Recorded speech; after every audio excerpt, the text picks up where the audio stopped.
Olá, o meu nome é Clodoaldo e irei contar para vocês algo que aconteceu comigo quando eu era moço. Na verdade, foi uma desgraça em minha família. Na época, morávamos minha esposa, meus 6 filhos e eu em uma casinha bem simples no interior de Aracaju. Não precisávamos de muito para viver. Todo o nosso sustento vinha das nossas próprias terras. Nossa casa era cercada apenas pela mata que tinha ao redor. Não havia cercas e nem portões, mas isso nunca nos incomodou, até aquela noite. Certa noite, após o nascimento do meu 6º filho, coisas estranhas começaram a acontecer. Nós ouvíamos o alvoroço dos cachorros brigando com alguma coisa ao longe e uivos ensurdecedores. Como morávamos em uma região de mata fechada, não demos muita atenção, pois poderia ser um lobo-guará ou um cachorro do mato. Até que em uma outra noite já estávamos prontos para dormir, quando começamos a ouvir passadas pelo quintal. Não pensei 2 vezes e me levantei para espiar. Como o barulho era muito alto, o meu filho recém-nascido acordou e começou a chorar. Nessa hora, a criatura que estava lá fora começou a se chocar contra a parede, que por sinal era de barro, e ela começou a rachar. Todos nós entramos em desespero, e só o que me restava a fazer era pegar a espingarda que eu havia herdado de meu avô, e por uma pequena fresta da porta, dei 2 tiros para fora sem nem mirar, apenas para espantar aquilo que estava lá fora. Passamos o resto da noite em claro, até a criatura ir embora quando o dia estava amanhecendo. Na manhã seguinte, ao sairmos no quintal, a minha esposa e eu percebemos pegadas que contornavam a casa toda. A pegada parecia ser de um cachorro, porém 2 ou 3 vezes maior. Nós ficamos muito assustados, mas não tínhamos para onde ir, pois sempre fomos muito humildes e apenas sobrevivíamos do nosso próprio trabalho. Então, fiz o que eu pude e o que estava ao meu alcance. Eu preparei a espingarda para que, se aquela criatura voltasse, eu estaria preparado, e a mesma não sairia viva de lá. E assim, a noite chegou. Com muito medo, fomos nos deitar. Minha esposa, uma mulher de muita religião, fez as suas orações pedindo proteção para a nossa casa e para o nosso filho que ainda não era batizado. Quando foi por volta das 11 da noite, os cachorros começaram a latir novamente, e ali eu já sabia que era o sinal de que aquela criatura estava voltando. Então peguei a arma, algumas munições e fiquei à espreita. Não demorou muito para que aquilo chegasse até a nossa casa novamente.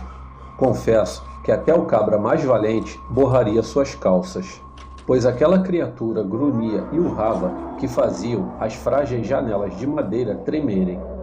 Com o barulho assustador que aquilo fazia, o meu filho acordou e começou a chorar.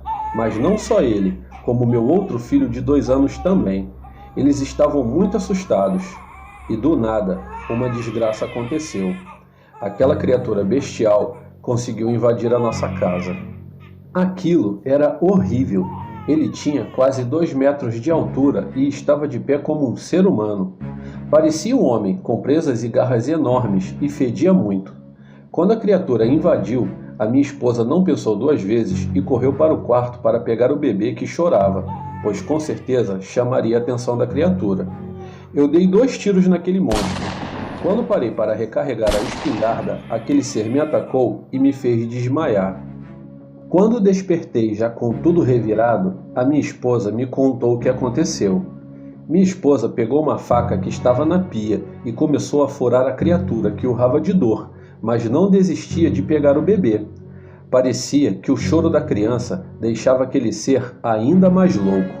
Nessa hora, o meu filho Rafael, de 2 aninhos, saiu correndo do quarto onde estava escondido com seus irmãos e foi ao encontro de minha esposa. Mas infelizmente, aquele monstro o atacou. Ele segurou meu filho com aquelas garras e mordeu seu pescoço, saindo correndo pelo quintal afora, levando meu filho com ele. Já distante, ainda era possível ouvir os gritos de nosso filho sendo levado pelaquela criatura demoníaca. Quando acordei, minha esposa estava sentada, praticamente jogada no canto da parede aos prantos, me pedindo desesperadamente para eu salvar o nosso filhinho Rafael.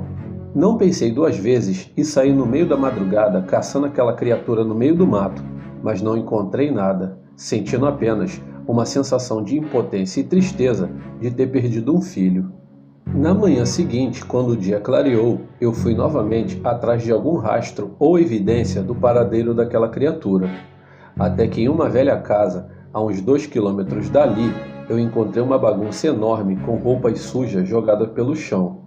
E mais adiante, em outro canto do terreno, os restos mortais do corpinho do meu filho. Quem morava ali saiu às pressas, levando apenas algumas mudas de roupa. E então, muito triste e chorando bastante, voltei para casa e dei a infeliz notícia à minha esposa. Depois, eu fui até a cidade para chamar o serviço funerário para que o meu filho tivesse um enterro digno.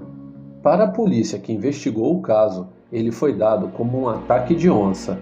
Mas a minha esposa e eu sabemos muito bem que o que matou o nosso filho, aquilo era um lobisomem, e o desgraçado conseguiu fugir.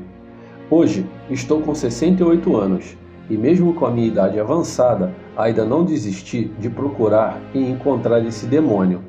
Não me importo com a justiça dos homens, pois se eu encontrar e souber o paradeiro dele, vingarei Rafael com minhas próprias mãos.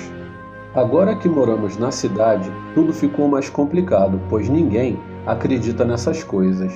Mas tenho fé que não passarei para outra vida sem me vingar do desgramado que matou meu filho. Até hoje, vivemos uma tristeza profunda, pois não fomos capazes de defender o nosso pequeno filho. Hoje, já somos avós, e toda vez que olho para o meu netinho Júnior, me lembro do sorriso do meu menino, e a minha sede de vingança só aumenta. Sei que a minha história é um tanto pesada, mas decidi compartilhar e dividir com vocês a minha dor e sofrimento. Agradeço ao canal por contar o meu relato e uma boa noite.